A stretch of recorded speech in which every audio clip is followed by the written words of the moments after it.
What's going on, everybody? We are finally back with Rogue Legacy 2. Yesterday's video I was talking about how Rogue Legacy 2 would be coming soon. Had no idea it would be this soon. We finally got a roadmap update and we have a pretty good idea of what the next update's going to be. This came out today. Next update's going to be coming out mid-May, so let's go ahead and dive into it. So as you can see, there is a lot to be covered, a lot of content that's going to be added. First, we're going to focus on not really old stuff, but like stuff that we kind of expected. So we have a new biome, the Sun Tower. We knew that thanks to SpyDog and his stream. The Sun Tower was going to be the next biome added.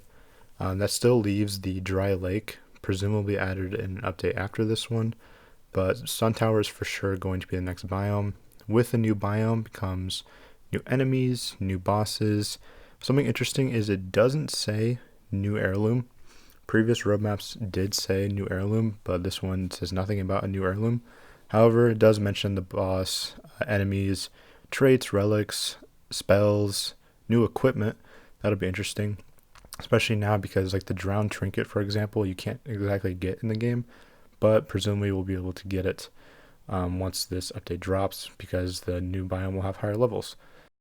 Alright, moving on to the red text, which is the new content, completely new systems, haven't ever seen before in the game. I'm going to go over the stuff down below here that gives more details, and then we'll go back up to the top. So first up, we're going to be talking about Timeline. Now, Timeline is New Game Plus. This is going to be the way that New Game Plus is implemented in Rogue Legacy 2. It's completely different than the way it was in Rogue Legacy 1. So basically, we're going to be able to traverse through different New Game Plus levels, and it's going to cost something called burdens, which burdens are going to be changing the difficulty of the game and stuff like that. So I don't really know how that's going to be implemented. It sounds cool to me. I guess we'll have to see on that one. But New Game Plus is awesome. Next up is the Coliseum. Not really clear on how the Coliseum is different from the challenge arenas.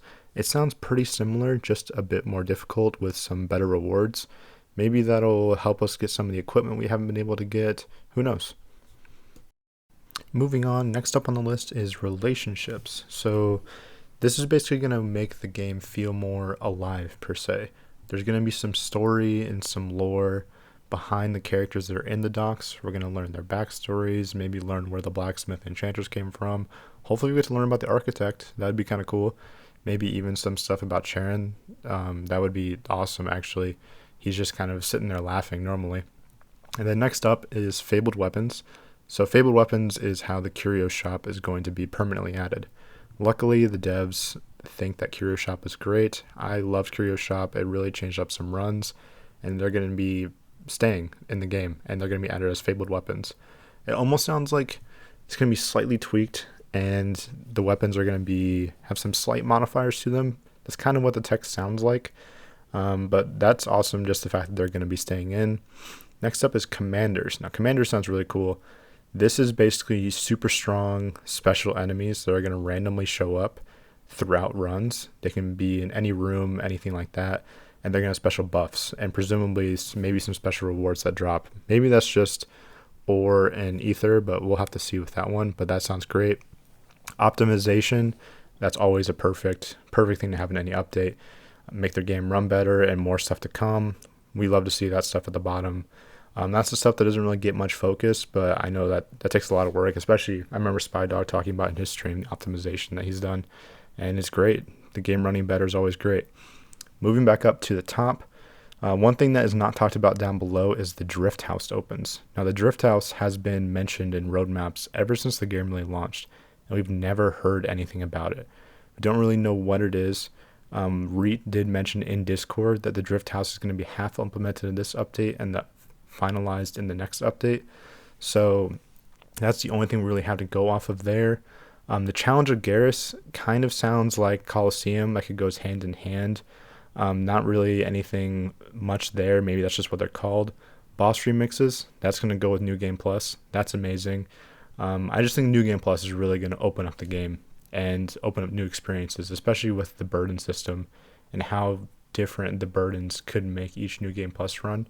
For example, my New Game Plus run could be so much more different from somebody else's just because we chose different burdens. And the final thing, really, that is amazing in this update to me is the new XP algorithm. The XP system currently, it's not awful, but you are rewarded at an earlier level, and as you climb in level, it is harder to grind XP, which kind of sucks. And hopefully this new XP algorithm kind of fixes that. And with that, we're pretty much wrapped up on all of the news for this update. This roadmap kind of dropped out of nowhere. I'm definitely going to be releasing guides the moment this update comes out, just like always. So if you guys want to see that, be sure to like and subscribe so you can see the videos right when they come out, and I will catch you guys later.